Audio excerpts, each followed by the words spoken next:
Hey folks, it's Ben. I'm here with our Hoover vacuum. This is our pet cleaning model. We've showed you a demo and we've also done a review on it. We're very happy with it.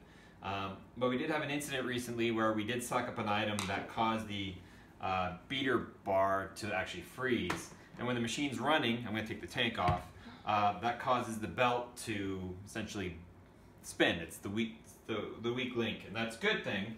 But what happened is it now kind of has a thumping noise because I think we kind of burnt a groove in the belt. So what we're going to do is actually replace the belt.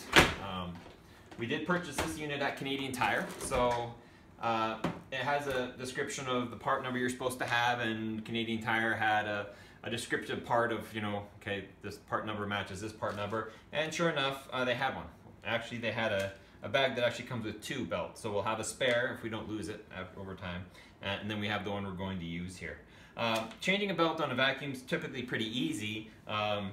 This one's no different than most others. We have 6 screws to remove, so what we're going to do now is probably cut to a quick time lapse, and I'm going to take these belts off and I'll meet you when the cover's off.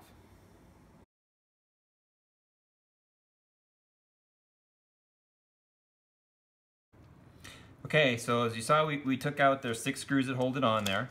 And so now what we have is the beater bar assembly and the belt, and it's attached to the motor of the vacuum that also runs the vacuum mechanism on the other side. This belt is assembled this side out. Now traditionally there's 2 ways you can take these off. You can either just kind of work it off the motor by just turning it a little bit, and now the belt is off, and then you just pull the beater bar out because it's usually only held in by those screws. And so here's our old belt, and it's not that old, but here's a point where the beater bar stopped but the motor kept spinning, and so it's kind of not the same thickness, so it kind of made a rattling sound, the thump thump thump that we were getting. That's what we didn't run it for the demo, but that's what we're trying to replace. So the belt technically is good and it would technically run, but it's kind of annoying, and I like to make videos, so installation is reversal of removal, if that's the phrase. The beater bar is not that dirty, so I'm not going to clean it, but if this were excessively covered in string, hey, now's your time. And the bearings are in the end here, so once again, they'll just sit up here. So you put your belt around, and in this case, it's got a clutch mechanism that it uses, and that's the pedal on top. So when you press this down, it puts tension on the belt and spins the beater bar, or it doesn't, depending on what you want it to do. So I'll go ahead, and what I'm going to do is loop the belt around the motor, and there's a little space beside it to allow you to do that.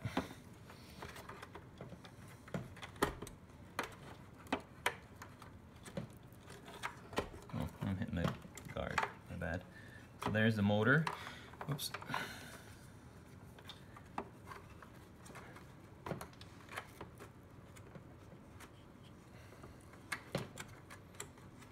So we've got that around. Now I'm just going to bring the beater bar back down into the holding squares that are here. And this one will be a little bit tighter. And these are square, so as long as it's in the hole just right, you'll be fine.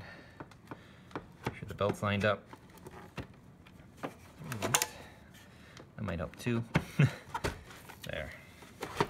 So the beater bar is back in its squares. The bar is over the motor. And yeah, releasing the belt obviously helped it get on there again. When you click the belt down, it puts tension on the belt, and that's how it engages the beater bar, but that makes sense too. So we learn as we go along here. So it's on the motor, it's on there, it's in the pulleys, it looks good.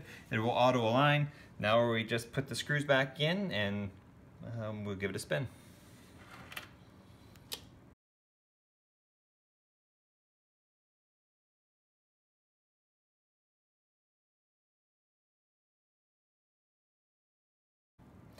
Okay, so the cover's back on, belt's still on, cool.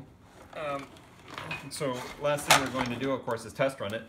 But you got any questions about your vacuum, and I've dropped a bunch of dirt on the ground, please feel free to ask. If you like the video, like it. Please subscribe to our channel, depending on which one you saw this on. It could be on Turbo 231 or it could be Red Barn Homestead, probably on both. So if you see this video on a different channel, it could be one of those, and that's fine. And with that, I guess you guys can have a good day. We're going to run it here in the room, make sure everything's cool, and we'll close with that.